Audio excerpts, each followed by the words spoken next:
দেখো নামাজ, অনেকে বলে না নামাজ পড়লেই হলো, এই কথাটা কিন্তু জারি আছে, বলে না নামাজ পড়ছে কিনা সেটা দেখো, অত কিসের ফেকড়া, নামাজ পড়লেই হলো। তো খারিজিরা নামাজ পড়ে না, পড়ে না, তাবলিগরা নামাজ পড়ে না, দেবন্দীরা পড়ে না, বেরেলি পড়ে, তাবলিগ পড়ে, জামাতি পড়ে, সবাই নামাজ পড়ে, শিয়া পড়ে, সুন্নি পড়ে, ওহাবি পড়ে, নাজদি পড়ে, মুতাজিলা পড়ে, এবার আব্দুল ওহাব নাজদি পড়ে না, গোলাম আহমদ কাদিয়ানিও পড়ে নামাজ পড়ে মরেছে না, পড়েনি? নামাজ পড়তে পড়তে পড়তে পড়তে ঘাটটা ফেলে দিয়েছে, জায়গাটা কালো করে দিয়েছে। আচ্ছা বলুন তো, আমাদের আহলে সুন্নাত ওয়াল জামাতের কোনো আলিম ওলামা ছোট্ট থেকে নামাজ পড়ে পড়ে বুড়া হয়ে কবরে গিয়েছে, কারো কপালে কালো দাগ আছে? আছে কি এরকম নজির? আছে। কিন্তু এমন একটা জামাত আছে তারাও নামাজি, একটু যদি 5টা বছর কি 5টা সপ্তাহ নামাজ পড়ে কালো হয়ে, তারা বলে কি জানেন? বলে এটা যদি কালো হয়ে যেত এটা নূর চমকাবে, ওটা নূর চমকাবে না, ওখানে হাতুড়ার বাড়ি মারবে। কি মারবে? হাতুড়ের বাড়ি মারবে। কারণ নূর এমনিতে, ওটা যদি কারো নিয়ত থাকে যে আমি কালো করব, নূর চমকাবে, আর এটার জন্য আল্লাহ আমাকে জান্নাত দেবে, ও জান্নাতের আশা যেন না করে, আল্লাহ যেন বাঁচায়। কারণ নামাজি ব্যক্তি যারা হবে তাদের হাত যত দূর পর্যন্ত ধৌত করবে, হাতের লাইটিং দেবে। বলুন সুবহানাল্লাহ। কিয়ামত দিবস যখন হবে তখন নামাজি ব্যক্তির এই হাতটা চমকাবে। কেন চমকাবে? যে 5 টাইম তারা ওযু করে ধৌত করেছে, তাই না? এবার পা, এই যে একটা হাড়টি আছে না, হাড়টা আছে না, ওই হাড় উপর পর্যন্ত ধৌত করতে হয়। ওই জায়গাগুলো যেগুলো জায়গা পানি দিয়ে ধৌত করা হয় ওযুর কারণে, ওই জায়গাগুলো আলো চমকাবে, লাইটিং দেবে। বলুন সুবহানাল্লাহ। আল্লাহ পাকের রাসূল বলেছিলেন যে এই আমার উম্মতরা শোনো, তোমরা কিয়ামতের মাঠে চিহ্নিত হবে। তো সাহাবারা বলেছিলেন ইয়া রাসূলুল্লাহ, ইয়া হাবিবাল্লাহ, হুজুর গো আমরা আমাদের কি করে আপনি পরিচয় পাবেন, কেমনে আপনি চিনতে পারবেন যে আমরা আপনার উম্মত? বলুন সুবহানাল্লাহ। আর আমরা নামাজ পড়েছিলাম, ইবাদত বন্দেগী করেছিলাম, কি করে আপনি পরিচয় পাবেন? আমার আপনার নবী তথা সারা বিশ্বের নবী মুহাম্মদ আরবি সাল্লাল্লাহু তাআলা আলাইহি সাল্লাম বলেন, সাহাবারে শোন, ও আমার সাহাবারা শোনো শোনো, কিয়ামত দিবস যখন হবে কেউ কাউকে চিনবে না, বাবা ছেলেকে চিনবে না, ছেলে বাবাকে চিনবে না, মা বেটিকে চিনবে না, বেটি মাকে চিনবে না, ভাই ভাইকে চিনবে না, বন্ধু বন্ধুকে চিনবে না, কেউ কারো ওই জায়গায় হবে না। যেমন একটা শিশু অবস্থায়, আমরা শিশুকালে মায়ের পেট থেকে যখন ভূমিষ্ঠ হয়েছিলাম, তো কাপড় পরে এসেছিলাম না, কাপড় নিয়ে এসেছিলাম না, উলঙ্গ আসছিলাম। বলুন কি অবস্থায় ছিলাম? উলঙ্গ। আর যখন আমরা যাব কবরে, আমরা কি নতুন নতুন কাপড়টাকে চকমকা নিয়ে যাই না? যেমন তেমন কাপড়টাই নিয়ে যাই, যেমন পাই তেমনই নিয়ে যাই না, আলাদা করে বলে যে ভাই আমার ছেলেরা আমার মেয়েরা তোমরা আমাকে ভালো দামি কাপড় দিয়ে, কথাটা বলে কেউ বলে না। বলুন সুবহানাল্লাহ। আজকে কিছু মাসলা বলে যাব আমি, জীবনে জালসা তো অনেক শুনেছেন, তাই না? এই যে যখন মাইয়াত হয় না, এই জন্য মাইয়াতকে কেন্দ্র করে আমি আয়াত পাঠ করেছি। আর মানুষ মরতে হবে, আসার সিরিয়াল আছে, যাওয়ার কোনো সিরিয়াল নাই। চিরস্থায়ী কেউ দুনিয়ায় থাকবে না, সবাইকে যেতে হবে। কিন্তু যাওয়ার আগে যখন মানুষ যে ওই যে গোসল দেয় না গোসলটা, তো দয়া করে মেহেরবানি করে আপনার সাদা কাপড় তার শরীরে রাখবেন না, হালকা পাতলা কাপড়। কেন?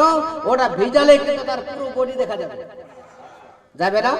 যখন গোসল আমরা মাইয়াতকে দেব, চাই ছেলে হোক আর মেয়ে হোক, যে মাইয়াত হোক না কেন, আজকে মাসলাটা আপনারা একবারে কানে গেঁথে নিন। হয় কালো রঙের কাপড় হবে, না হলে আরো যেই কাপড়টা চেহারা দেখা যাবে না সেরকম কাপড় তার শরীরে দিয়ে গোসল দিতে হবে। বলুন সুবহানাল্লাহ। আর কাফন যখন আমরা দেব তো সাদাই দেব, কিন্তু খুব হালকা পাতলা কাপড় দেওয়া, কাফন দেওয়া যায় ঠিক নয়। এমন কাপড় আমি কাফনে দেব যেই কাপড়টা শরীরে থাকলে আমার শরীর যেন না দেখা যায়। এমন টুপি মাথায় দেব যেই টুপি মাথায় দিলে আমার চুল দেখা যাবে না, তার নাম হলো টুপি। আর আমরা এমন কিছু টুপি মাথায় লাগাই যেই টুপি লাগালে মানে একবারে সমস্ত চুলগুলোই দেখা যায়। ওই টুপি লাগানো আর না লাগানো সমান। ওই কাপড় পরা আর না পরা সমান। যেই কাপড় আপনার শরীরকে হেফাজত করতে পারে না, ওই কাপড় পরা না পরা সমান। যার কারণে এইগুলো আমাদের একটু আগে চিন্তা ভাবনা করে কাপড়গুলো তৈরি করতে হবে। ইস গরম, হাইরে গরম, এত পাতল কাপড় আমি সেলাই করেছি, আমার পুরো বডি দেখা যায়। এত সাদা কাপড় পরছি আমরা, যে যখন আমি গোসল করে একবারে সমস্ত কিছুই ফুটে ওঠে। হ্যাঁ, যার কারণে আল্লাহ রাসূল বলেছেন যে তুমি যখন গোসল করবে তো তুমি গোসল খানায় গোসল করো। বলুন সুবহানাল্লাহ। আগে মানুষ যেখানে পেত সেখানে প্রস্তাব পায়খানা করতে কিনা, এখন অনেক হেফাজত করিয়েছে, রাস্তায় পায়খানা খুঁজে পাওয়া যায় না, এখন এরকম হয়ে গিয়েছে। আরো উন্নত হবে, বলুন সুবহানাল্লাহ, আরো উন্নত হবে। যত পরিষ্কার পরিচ্ছন্ন থাকবো আমরা, তত আল্লাহর রহমত এই পৃথিবীতে বেশি নাজিল হবে। আল্লাহ যেন হেফাজত করেন। আমি কিয়ামতের কথা বলছিলাম না, যে বাবা বেটাকে চিনবে না, বেটা বাপকে চিনবে না, মা বেটিকে চিনবে না, বেটি মাকে চিনবে না। আমার রাসূলুল্লাহ চিনবে, তার একটা মেসেজ দিয়ে যায়। কেমন চিনবেন? আমার আপনার নবী তথা সারা বিশ্বের নবী মুহাম্মদ আরবি সাল্লাল্লাহু তাআলা আলাইহি সাল্লাম বলেন, আমার সাহাবারা শোনো, যখন তোমাদের চিনার একটাই পরিচয় আমি তোমাদের নমুনা দিয়ে দিই। কি নমুনা দিই? শোনো, যদি 1000 লক্ষ লক্ষ যদি ঘোড়া থাকে, তার মধ্যে যদি সব কালো হয়, একটা যদি চিৎকাবরা এবং একটা সাদা থাকে, ওই ঘোড়াটা নির্ণয় করা যাবে কিনা? বলুন সুবহানাল্লাহ। সাহাবারা বলে, ইয়া রাসূলুল্লাহ, ইয়া হাবিবাল্লাহ গো, ওই ঘোড়াটা কোটি কোটি ঘোড়ার মধ্যে যদি থাকে, ওটা চিনতে একটুকু দেরি হবে না, চট করে তাকে পাওয়া যাবে। বলে তাহলে শোনো, ও আমার সাহাবারা শোনো, আমার উম্মতি যারা বিদায় নিয়ে হাসরের ময়দানে উঠবে, ওই জায়গাতে চেনার একটাই পরিচয় থাকবে, যে উম্মতি আমার সকালবেলা ঠান্ডাতে ঠান্ডা পানি দিয়ে ওযু যখন করবে আল্লাহকে রাজি করার জন্য, আমাকে খুশি করার জন্য, ওই বান্দার মুখ যেমন ধৌত করবে, কুলি করবে, ওই মুখমণ্ডল খানা এমন লাইটিং দেবে, কিয়ামত দিবসে এমন লাইটিং দেবে, এমন চমকাবে। শুধু নামাজ পড়লে হবে না, নবীকে রাজি করার জন্য নামাজটা আদায় করতে হবে, আল্লাহকে খুশি করার জন্য নামাজ পড়তে হবে। ওইরকম নামাজের চেহারা খানা লাইটিং দেবে, আমি নবী পরিচয় করে নেব। বলুন সুবহানাল্লাহ। হাত ধৌত করবে, কাকে রাজি করার জন্য? আল্লাহকে রাজি করার জন্য। ওই হাত যখন ধৌত করবে, ওই হাতগুলো লাইটিং দেবে, পা ধৌত করবে, পা গুলো লাইটিং করবে, মাথা মাসা করবে, মাথা লাইটিং করবে। এই লাইটিং দেখে আমি বাছাই করতে পারবো এরা হলো আমার আশিক। বলুন সুবহানাল্লাহ। শুধু নামাজ পড়লে হবে না, হবে না, নামাজ পড়লে নামাজ জন্য বলে আমি নবী মুস্তাফাকে রাজি করে নিয়েছি। বলুন সুবহানাল্লাহ। আমার নবীকে যারা রাজি করতে পারবো, তার দুনিয়াতে ভয় হবে না, মওতের ভয় হবে না, হাসরের ভয় হবে না, ফুল সিরাতের ভয় হবে না, মিজানের ভয় হবে না, কোনো ভয় আমরা কোথাও ভয় পাবো না। মানুষ কিন্তু মরার টাইমে অনেকে বলে আমার কাছে আসো, আমার কাছে আসো, আমারে ভয় লাগে, বলে না? আমারে ভয় লাগে, আমারে ভয় লাগে, আমারে কাছে আসো। কিন্তু মুমিন যখন মারা যায় তার কোনো ভয় থাকে না। বলুন সুবহানাল্লাহ। মুমিন যখন মারা যাবে, মরলে বলে বিদায় হলে, মৃত্যু হলে বলবে, ওগো গ্রামবাসীরা শোনো, আমার সন্তান সন্ততি শোনো, আমার ছেলে মেয়েরা শোনো, আমাকে দেরি করো না, এই জাহান্নামে রেখো না, তাড়াতাড়ি করে আমার কবরে দিয়ে দাও। কবরটা আমার জন্য আল্লাহ জান্নাতের বাগান বানিয়ে রেখেছে। বলুন সুবহানাল্লাহ। যার কারণে মুসলমান কবরে যাওয়ার আগে আমাদেরকে কিন্তু তৈরি হতে হবে। মরার পরে কেউ কিন্তু জান্নাত খরিদ করতে আমরা পারবো না। জান্নাত খরিদ করতে হলে দুনিয়াতেই করতে হবে, জান্নাতের টিকিট নিতে হলে দুনিয়াতে নিতে হবে। আমাকে মুমিন হতে হলে দুনিয়ায় হতে হবে, তারপরে মুমিন হয়ে মরতে পারলে আমার জন্য আর কোনো কষ্ট থাকবে না। বলুন সুবহানাল্লাহ। আজরাইল কারোর কাছে এমন ভাবে আসবে যে আল্লাহর রহমত আল্লাহর দয়াতে যখন যে মুমিন বান্দার কাছে আসবে আর বলবে আল্লাহ গো এত আরামদায়ক মত আমি তো জানতাম না, আমি শুনেছিলাম আলিমদের মুখে ওলামার মুখে এবং আলিম ওলামার মুখে শুনেছিলাম জলসাতে মিলাদে মাহফিলে এবং আরো অন্যান্য কিতাবে আমি নিজেও পড়েছি এবং আলিমদের মুখেও শুনেছি যে যখন মানুষ মারা যায় তার কষ্ট হয়, এত কষ্ট হয়, এত কষ্ট হয় যে একটা জ্যান্ত অবস্থায় যদি ছাগলের চামড়া টেনে নেওয়া যায় কত কষ্ট হবে, তার থেকেও অধিক গুণে বেশি কষ্ট হবে, কোটি কোটি গুণ বেশি কষ্ট হবে একটা মানুষের যখন জানখানা কবজ করা হবে। আমি শুনেছিলাম ওগো আল্লাহ আজকে তো উল্টো হয়ে গেল, আজকে আমার মত এরকম কষ্ট করো না, বলুন সুবহানাল্লাহ। এত আরাম এত সুন্দর মত আমার হয়ে গেল আমি কিছুই বুঝতে পারলাম না। দেখুন বন্ধুগণ আমার, বলে এর থেকে কি আরামদায়ক আর কিছু বস্তু আমার কাছে আসবে যে মদখানা আমার কাছে এত আরামদায়ক মনে হলো, বলুন সুবহানাল্লাহ।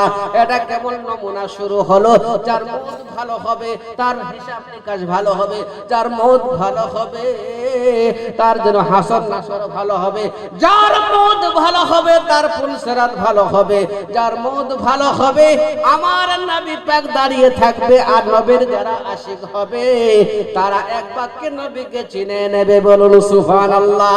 কিছু কিছু পাগল মানুষ বেরিয়েছে, আলিম ওলামা বেরিয়েছে, তারা বলে কি জানেন, বলে নবী হলো একটা, আখের নবী কয়জন? একজন। কয়জন? একজন। আর মানুষ তো মারা যায় হাজার হাজার লক্ষ লক্ষ মানুষ একদিনে পৃথিবীতে ইন্তেকাল করে, তো নবী হলো একজন, কি করে হাজার হাজার লক্ষ লক্ষ কোটি কোটি কবরে পৌঁছাবে? এটা তো সাধারণ কথা হয়ে গেল।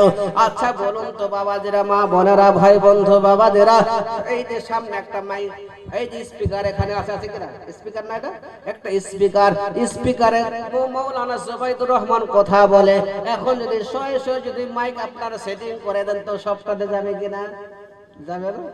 তার লাগে ধরেন যে আমি দিয়ে দিলাম কোথায় ধনাপাড়া একটা চং দিয়ে দিলাম, আবার তার সেটিং করে আমি হয়তো একটা আপনার হলিদানায় দিয়ে দিলাম, একটা সেটিং করে আপনার আশেপাশে দিয়ে দিলাম, যত জায়গায় মাইক আমরা ছড়িয়ে দেব অত জায়গায় জুবাইদুর রহমান বক্তব্য করবে কিনা, বলুন সুবহানাল্লাহ।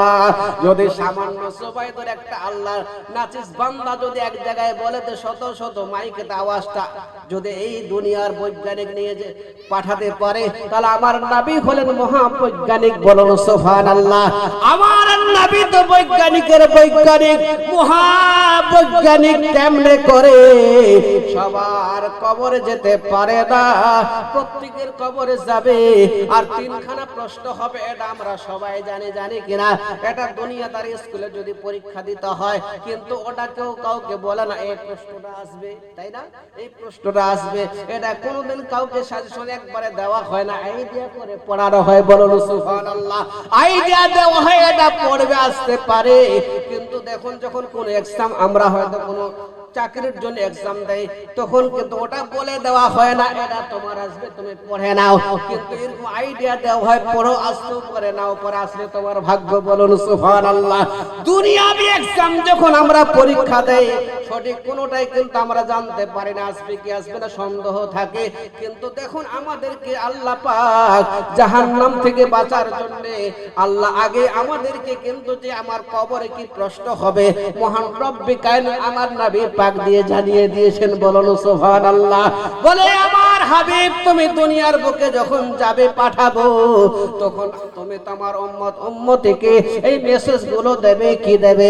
যখন মানুষ কবরে আসবে তখন কি বলবে? তিনটা প্রশ্ন হয় কিনা, বলুন সুবহানাল্লাহ।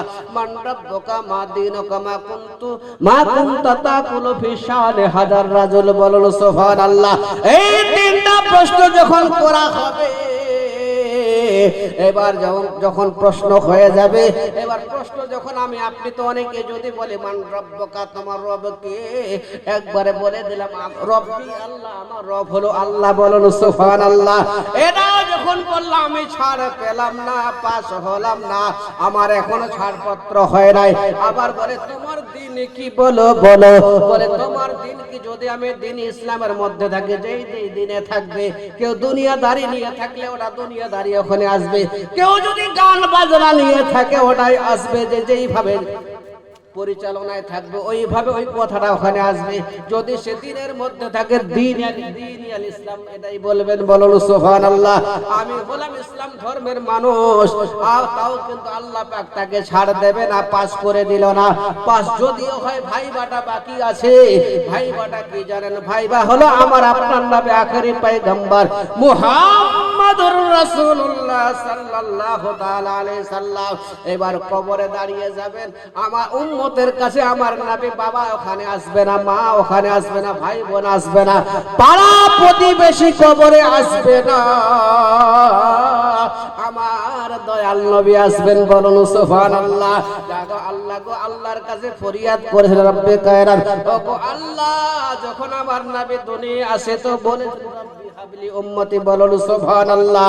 আর যেই দিন নবী চলে যান তার আগে বলেছেন আল্লাহ আমাকে শিশু অবস্থায় আমার উম্মতকে আমার দায়িত্বে দেওয়ার জন্য আমি আপনার কাছে হাত তুলেছিলাম, আর যতদিন দুনিয়ায় রেখেছিলে আমি আমার উম্মতের ভালোর জন্য তোমার কাছে ফরিয়াদ করতাম, বলুন সুবহানাল্লাহ।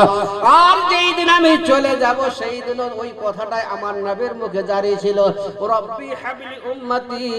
যখন কবর শরীফে আমার নবীকে নামাতে গেলেন, নামাতে গিয়ে দেখা যায় ওই জায়গাতে এবার যেমন সাহাবারা ঝুঁকি মেরে দেখে তো দেখছে যে সুন্দর করে আমার নবী আপনার নবীর মুখখানা যেন হিলছে, বলুন সুবহানাল্লাহ। নবী পাকের হট হিলছে। কুসুম বিন আব্বাস বলেন আমি কান লাগিয়ে দিলাম। হযরত আলী বলেন ওনারাই নেমেছিলেন আমার নবী পাকের রওজা শরীফে। এবার যখন বলে আমরা কান লাগিয়ে দিলাম, আবার ওই আওয়াজটাই যে আওয়াজটা শিশুকালে আসার টাইমে বলেছিলেন, আর দুনিয়া যতদিন ছিলেন ওই কথাটা বেশি বেশি চর্চা আমার নবী করতেন, বলুন সুবহানাল্লাহ। যাওয়ার পথেই কোথায় বলছেন রব্বি হাবলি উম্মতি, রব্বি হাবলি উম্মতি, আয় আল্লাহ আমার উম্মতকে আমার হাওয়ালায় দিয়ে দিন, আমার দায়িত্বে দিয়ে দিন। এরা দুর্বল, এরা নামাজে কমজোরি আছে আল্লাহ, এরা আমল বন্দীতে কমজোরি আছে আল্লাহ, আমার দায়িত্বে দিয়ে দেন। এবার দেখা যায় যে নবী আসতেও রব্বি হাবলি রব্বি হাবলি উম্মতি বলেন, যেতেও রব্বি হাবলি উম্মতি বলেন। আপনার বাবা যতটা চিন্তা করে না তার থেকে আমার নবী পাক বেশি চিন্তা করেন উম্মতের জন্য, বলুন সুবহানাল্লাহ। বন্ধুগণ বাবাদের আসুন এইদিকে, তাহলে বোঝা গেল যে নবী মায়ার নবী দয়ার নবী দাঁড়িয়ে থাকবেন কবরে উম্মতকে বাঁচার জন্য, উম্মতকে জাহান্নাম হতে জান্নাতি বানার জন্য আমার নবী দণ্ডায়মান থাকবেন। কেউ আবু দাউদ শরীফের মধ্যে আল্লাহ পাকের নবী ঘোষণা দিয়েছেন যে আমি ওখানে মাইয়াতের কবরে দাঁড়িয়ে থাকবো, আর যখন ওই প্রশ্নটা আসবে মা কুনতা তাকুলু ফি শান হাদার রাজুল, বলুন সুবহানাল্লাহ। বলে এই লোকটার প্রতি কি তুমি জানো? একে কি চেনো? এনাকে জানা আছে, চেনা আছে। যারা নবীর আশিক হবে, যারা নবীর দিওয়ানা হবে, যারা নবীর পাগল পারা হবে, তারা চিনে নেবে, একটু দেরি হবে না। বলতে বলবেন, এক বাক্যে বলবেন হুয়া রাসূলুল্লাহ সাল্লাল্লাহু তাআলা আলাইহি ওয়াসাল্লাম, ইনি হলেন আখেরি পয়গম্বর, ইনি আমাদেরকে করবেন পার, বলুন সুবহানাল্লাহ। বন্ধুগণ বাবাদেরা, তাহলে মান রাব্বুকা যখন বললো তাও পার হলো না, ছাড় হলো না। মা দীনুকা দীনুল ইসলাম, তাও ছাড় হলো না। আমার নবীকে যারা চিনে নেবে তারাই পার হয়ে যাবে, ওটাই হলো ভাইবা, বলুন সুবহানাল্লাহ, ওটাই হলো ভাইবা। তাহলে এখান থেকে বোঝা গেল আমার নবী কেমনে করে প্রত্যেকের কবর আসতে পারে না, আল্লাহ সেই ক্ষমতা আমার নবীকে দিয়েছেন, বলুন সুবহানাল্লাহ। দয়ার নবী, মায়ার নবী, দেখুন কেমন আমার দয়ার নবী কবরে জিয়ারত করতে। কিছু কিছু ক্ষেত্র দেখা যায় কিছু বাদ মাযহাব বেরিয়েছে, বলে কবর জিয়ারত করা চলবে না, বলছে না কবর জিয়ারত চলবে না। হ্যাঁ নিশ্চয় আমার নবী পাক বলেছেন কবর জিয়ারত করো না। যখন শুরুতে ছিল ইসলাম তখন কিন্তু বেঈমানদের কবর ছিল, ইহুদি নাসারার কবরগুলো বাঁধা ছিল, বাধাই করা ছিল, যার কারণে আমার নবী তখন বলেছিলেন যে কবর জিয়ারত করিও না, কারণ এরা বেঈমান, এদের জন্য দোয়া করা যাবে না, বলুন সুবহানাল্লাহ। যখন মুসলমান কবর আসতে লাগলো তখন আমার নবী নিজে দোয়া করিয়ে দেখিয়ে দিলেন আর বললেন তোমরা কবর জিয়ারত করো, বলুন সুবহানাল্লাহ। তাহলে আগের যেটা হাদিস সেটা মানসুখ হয়ে গেল, সেটা বাতিল হয়ে গেল, যেটা পরে পাওয়া গেল সেটাই রানিং হয়ে গেল, বলুন সুবহানাল্লাহ। আমার নবীর জামানায় মহিলারাও নামাজ পড়েছেন আমার নবী পাকের পেছনে, কিন্তু দেখুন এখনো ঝগড়া হয়, মারপিট হয় নামাজ নিয়ে, হয় কিনা বলুন সুবহানাল্লাহ। বলে মহিলারা যদি মসজিদে যায় ক্ষতিটা কি আছে? আচ্ছা বলুন তো, এখানে আপনার বাড়ি মসজিদ, মসজিদ তো এখান থেকে ধরেন যে 200 মিটার দূরে আছে কিনা? কত মিটার? 200 মিটার। এখান থেকে একটা সুন্দর নারী যদি নামাজে যায়, যে জামানা বর্তমানে এসে গিয়েছে, মনে হয় রাস্তাতে কিডন্যাপ করে নেবে, নেবে না?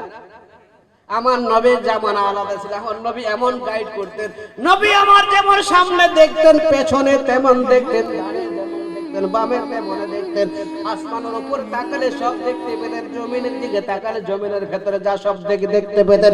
তাহলে আমার নবীর জামানার সঙ্গে আর আবু বকর সিদ্দিকের জামানার তুলনা করা যাবে না। আমার নবীর জামানার সঙ্গে হযরত ওমর ফারুক রাদিয়াল্লাহু তাআলা আনহুর জামানার সঙ্গে তুলনা করা যাবে না। আমার নবী মহিলাদেরকে নিয়ে নামাজ পড়েছেন, এটা সত্য, এটা হাদিস মানা অবশ্যই মানতে হবে।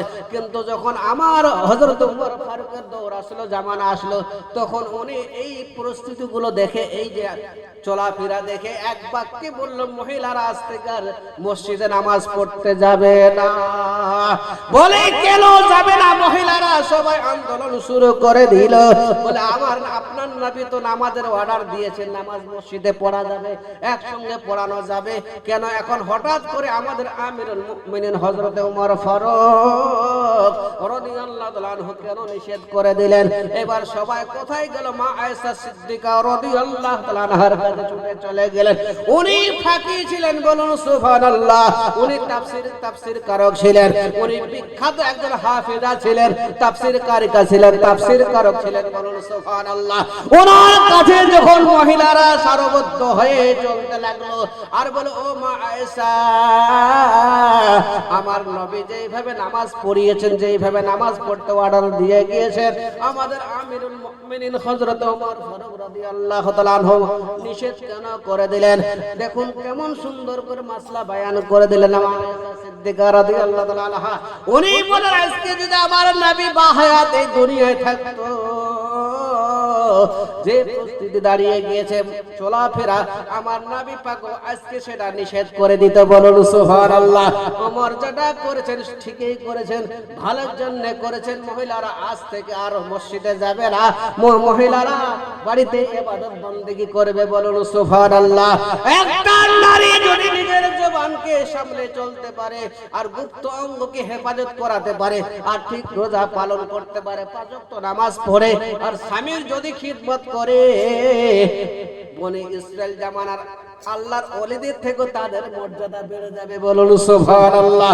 এই জন্য বেড়ে যাবে। ওই নারীটা যখন জান্নাতি হবে, আল্লাহ বলবেন, ওরে নারী, তোমার জান্নাত 8টা মাকাম আছে, 8টা দরজা আছে, তুমি যেটাতে চাইবে সেটাতে প্রবেশ করো। আর আমাদের জন্য কিন্তু নির্দিষ্ট করা হবে, হাফেজ তুমি এটাতে যাও, মৌলানা তুমি এটাতে যাও, শহীদ তুমি এটাতে যাও, গাজী তুমি এটাতে যাও। এইভাবে আমাদের পুরুষদের ভাগ ভাগ করে পাঠানো হবে। আর একটা নারী যদি জান্নাতি হয়, ওই নারীটা আল্লাহ পাকের অর্ডার যেটাতে খুশি সেটাতে যেতে পারবে, বলুন সুবহানাল্লাহ। নারীর মর্যাদা কতটা আল্লাহ বাড়িয়ে দিয়েছে। এমন জামানা ছিল আমার নবীর জামানা, যখন দেখুন রাহমাতুল লিল আলামিন নবী কাকে বলা হয়।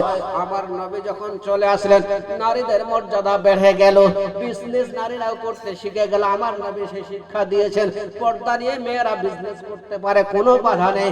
পর্দা নিয়ে মেয়েরা সাংসারিক কাজ করতে পারে, বেপর্দা নিয়ে কোনো কাজে বাড়িতেও থাকতে পারে না। কিন্তু একটা নারী আজকে কেন আমাদের ঘরে বাড়িতে কেন অভাব বেশি এসে গিয়েছে? এত ইনকাম করে, এত রোজগার করে, কিন্তু অভাব ফুরায় না।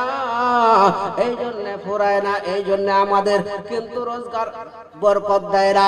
নারীরা চলাফেরাতে এত বেহায়াপনা হয়ে গিয়েছে, স্বামীরা যদি কষ্ট করে কিছু এনে দেয় আর চট করে তার না শুকরিয়া আদায় করে কিনা করে না, বলে এটা আমার পছন্দ হয়নি। এই কথাটা বলে না, আপনি কষ্ট করে একটা শাড়ি এনে দিয়েছেন, বলছে এটা পছন্দ হয়নি, আমার ভালো লাগে না। এবার স্বামীরা খুব ভালোবাসে, তাহলে ঠিক আছে, তাহলে পাল্টাই দিয়ে দেবে। আর যদি খালি একটু আগে একটা লাঠি দিব পাড়া বাড়িতে দেবে কিনা, বলে তোর পছন্দ হয় না আমি দিয়েছি পর, না হলে উঠে রেখে দেয়, দরকার নেই পাল্টা পাল্টি। এবার শুনুন তাহলে আমার পূর্বের বক্তা যে আমার ভাই মোমিনুর সাহেব, উনি কথাটা বলে দিই। হযরতে আজম ইমামে আজম রহমতুল্লাহের ঘটনা বললেন না, উনি শুধু ইমামে ছিলেন না, উনি হোলসেলার ছিলেন কাপড়ের। সুবহানাল্লাহ, বিশাল বিখ্যাত, মানে ওনার কাছ থেকে মানুষ কাপড় নিয়ে দোকান করত, এত বড় হোলসেলার। তাহলে উনি বিজনেসম্যান ছিলেন, আবার বিখ্যাত আলিম ছিলেন, জাহিদ ছিলেন, আবিদ ছিলেন, আবার 1-200 নয় 6 লক্ষ কম হাদিসের হাফিজ ছিলেন। আর এক অজুতে এসাই ওযু করতেন আর ফজরের নামাজ পড়তেন। কতদিন জানেন? 40 বছর। সুবহানাল্লাহ। আবার সাহাবাদেরকে দেখেছেন, কেউ বলছে 20 জন সাহাবাকে দেখেছেন, কেউ বলে 70 এর ঊর্ধ্বে সাহাবাকে দেখেছেন। উনি তাবি ছিলেন, বলুন সুবহানাল্লাহ। কি ছিলেন? তাবি ছিলেন। আর তাবিকে যে দেখো তাবিন হয়ে যায়। সুবহানাল্লাহ সুবহানাল্লাহ। উনি দোকানে বসে আছেন, একজন এসে বলছে হুজুর এই কাপড়টা চেঞ্জ করুন, এটা আমার বাড়ির স্ত্রীর পছন্দ হয় না। সুবহানাল্লাহ সুবহানাল্লাহ। আমি আপনি যদি তপনে চলে যাই, 500 টাকার কাপড়টা ফেরত দিয়ে 5000 টাকার কাপড় চাই, দোকানদার খুশি হবে না নারাজ হবে? বলুন, নারাজ হবে? খুশি হবে? পারলে বলে একটা চা নিয়ে আন, নাহলে একটা মামলেট করে নিয়ে আন। 5000 টাকার একটা খরিদ্দার আসছে, 500 টাকার শাড়িটা ঘোরাতে এসে 5000 টাকা নেবে, দেরি করা যাবে না, তাড়াতাড়ি চাটা দিয়ে দাও, চা খাইয়ে খুশি করে দেবে। দেবে কিনা বলুন? আর ইমামে আজম আবু হানিফা রাহমাতুল্লাহ আলাইহি, ওনার 2 নয়ন থেকে যেন জল ঝরে যায়, অশ্রু ঝরে যায়, অঝর নয়নে কান্না করেন। দোকানে বসে বসে খরিদ্দার বলে হুজুর আপনি কান্না করেন কেন? বলো আমার খরিদ্দার শোনো, আমার পার্টনার শোনো, তুমি আজকে শাড়িটা বদলি করতে এসেছো, আমাকে নিজেকে ভয়, আল্লাহর কাছে আমি ভয় পাই। আল্লাহ যদি বলে ও নোমান বিন সাবির, তুমি যতগুলো রোজা করেছো একটাও আমার চয়েস নয়, তুমি রোজাগুলো পাল্টি করে নিয়ে এসো। বলুন সুবহানাল্লাহ। বলে নোমান রে, তুমি যত নামাজ আদায় করেছো তোমার নামাজগুলো আমার পছন্দ নয়, এই নামাজগুলো তুমি চেঞ্জ করে নিয়ে এসো, পাল্টি করে নিয়ে এসো।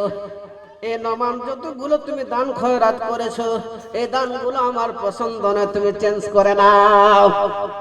এই ভয়ে কাঁদি, আমার ইবাদত, আমার বন্দেগী, আমার জিন্দেগি, আমার চলা, আমার বলা, আমার ওঠা, আমার বসা, আমার ভাষা, আমার চলা যদি আল্লাহর পছন্দ না হয় তো কেমনে করে আমি পাল্টি করব? এই জন্য ভয়ে আমি কাঁদি।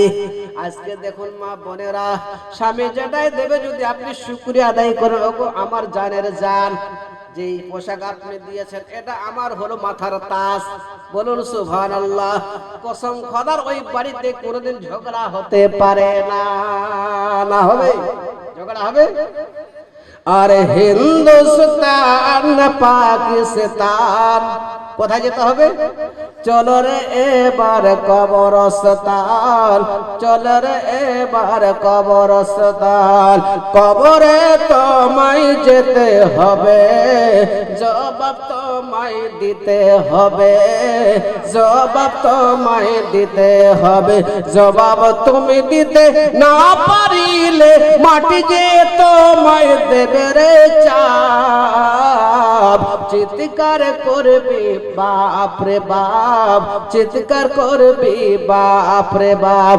আরে হিন্দুস্তান পাকিস্তান যেতে হবে রে কবরস্থান, যেতে হবে রে কবরস্থান, কবরে তোমায় যেতে হবে, জবাব তোমায় দিতে হবে, জবাব তোমায় দিতে হবে। জবাব তুমি দিতে না পারিলে দিলে মাটি যে তোমায় দেবে রে চাপ চিৎকার করবে বাপ রে বাপ চিৎকার করবে বাপ রে বাপ কবরে তোমায় যেতে হবে জবাব তোমায় দিতে হবে জবাব তোমায় দিতে হবে কবরে তোমার আসবে রে সাপ হাজার কাঁদিলেও দেবে না মাপ হাজার কাঁদিলেও দেবে না মাপ কবরে তোমার আসবে সাপ হাজার কাঁদিলেও দেবে না মাপ হাজার কাঁদিলেও দেবে না মাপ একটা ডাস মারবে 70 গোছ নিচে চলে যাবে লাশটা কেউ বলছে 70,000 গজ কেউ বলছে 70 গজ বিভিন্ন রকম আল্লাহ আলম বিসবাব আল্লাহ ভালো জানেন বলেন সুবহানাল্লাহ শাস্তি কিন্তু হবে শাস্তি থেকে আমরা কেউ বাঁচতে পারবো না আল্লাহ যদি পাই পাই করে আমাদের হিসাব নেয় আমরা কেউ জান্নাতে যেতে পারবো না না পারবো আল্লাহ যদি পাই পাই করে আমাদের হিসাব নেয় আমরা জান্নাতে যেতে পারবো না আল্লাহর দয়াতে আমরা জান্নাতে যাব আর আমার নবীর মায়াতে বলুন সুবহানাল্লাহ আমার নবী তো সেজদায় পড়ে থাকবে যে আল্লাহ আমি তো আসতেও বলছি তুই দুর্বল উম্মত যেতেও বলেছি দুর্বল উম্মত এদেরকে ছাড় দেবেন না আল্লাহ তখন বলে হাবিব মাথাটা তোলো কারে কারে নিয়ে যাওয়ার ইচ্ছা তুমি নিয়ে যাও বলুন সুবহানাল্লাহ 20 টাকা দিয়েছেন দান দিয়েছে 20 আল্লাহ দিলে সুন্দর তার মেলায় জড়ি এখন বেশি এই মোবাইল নিয়ে কিন্তু ঘাটাঘাটি করবেন না জীবন নষ্ট করবেন না জুড়ি আসবে একদিন না একদিন আসবে না জুড়ি পাওয়া যাবে অপেক্ষা করুন করলেই পাওয়া যাবে আর যে সৎ হবে তার সৎ জুড়ি আসবে আর সেই যদি বদ হয় তার থেকে 3 গুণ বদ আসবে তার পেছনে আল্লাহ যদি হেফাজত করেন আল্লাহ যদি আমাদেরকে মানে সেই সালামত রাখেন ইমানদার যেন হতে পারি বেঈমান যেন না হই এটাই সবসময় আমরা দোয়া করব আর কি বলবো জানেন আল্লাহ যতক্ষণ পর্যন্ত তুমি আমার মত দিও না যতক্ষণ পর্যন্ত না আমি পাক্কা মুমিন হতে পেরেছি মাওলা গো যতক্ষণ পর্যন্ত তুমি আমার মত দিও না যতক্ষণ পর্যন্ত আমি ঋণ থেকে মুক্ত না হতে পেরেছি আল্লাহর কাছে অন্যায় করেছি গভীর মনোযোগ দিয়ে যদি আল্লাহর কাছে কাঁদি আল্লাহ চাইলে ক্ষমা করে দেবেন বলুন সুবহানাল্লাহ ক্ষমা করবেন না বান্দার যদি হক মেরে খায় বান্দার যদি হক মেরে খায় ওই বান্দা যদি ক্ষমা না করে আল্লাহ বলেন আহকামুল হাকিমিন বলেন আমি আল্লাহ তোমারে ক্ষমা করব না যতক্ষণ পর্যন্ত ওই বান্দা তোমারে না ক্ষমা করবে বলুন সুবহানাল্লাহ আজকে এমন কিছু পরিবার আছে মেয়ের বিয়ে দিয়ে দিল বাবা মা দুনিয়া ছেড়ে চলে গেল বোনের হোক আর ভাইরা দিতে চায় না বলে না তোরে 1 টাকা খরচা করে বিয়ে দিয়ে দিয়েছি তাই কিনা আর তুই এখান থেকে একটা কড়ি কানাও পাবে না এই কথা বলে আমরা বোনকে আমরা মাহরুম করে দিই সুবহানাল্লাহ সুবহানাল্লাহ নাম কি গো নূর আলম সুবহানাল্লাহ 100 দিলে হবে 500 টাকা দেন সুবহানাল্লাহ সুবহানাল্লাহ হ্যাঁ সুবহানাল্লাহ আল্লাহ পাক যার জুড়িকে খুব ভালো রাখে সংসারটা সুখের করে নারায়ে তাকবীর নারায়ে রিসালাত আল্লাহ যেন নূর আলম তাই না নূর আলম নূর মানে আলো আলম মানে দুনিয়া দুনিয়ার আলো আল্লাহ পাক যেন আরো বেশি করে তার অন্তরটা করে দেয় ভালো নামাজি বানিয়ে দেয় পরিষ্কার বানিয়ে দেয় দিনদার বানিয়ে দেয় আর চেহারাটা সুন্দর নামাজ পড়ি না চেহারাটা সুন্দর রোজা রাখি না বলে রোজা করলে চেহারাটা নষ্ট হয়ে যাবে আরে মরার পরে তো এই চেহারাটা শুকুরের মতো হয়ে যাবে যদি নামাজ রোজা না থাকে কি মাওলানা নামাজ যদি না থাকে রোজা যদি না থাকে সাথে আপনার আমলে এই চেহারাটা চেহারা থাকবে না আর লোকটা যদি একবারে কালো কুকুটা হয় দেখতে একদম কুৎসি চেহারা আর যদি ঈমান নিয়ে যায় তার চেহারাটা আলো হয়ে যাবে বলুন সুবহানাল্লাহ 200 টাকার দাতা আল্লাহ যেন কবুল করেন মনের বাসনা পূর্ণ করেন সুবহানাল্লাহ সুবহানাল্লাহ যাই হোক বন্ধুগণ বাবাদেরা একবার দরুদ পড়ে তার আগে বাড়বো আল্লাহ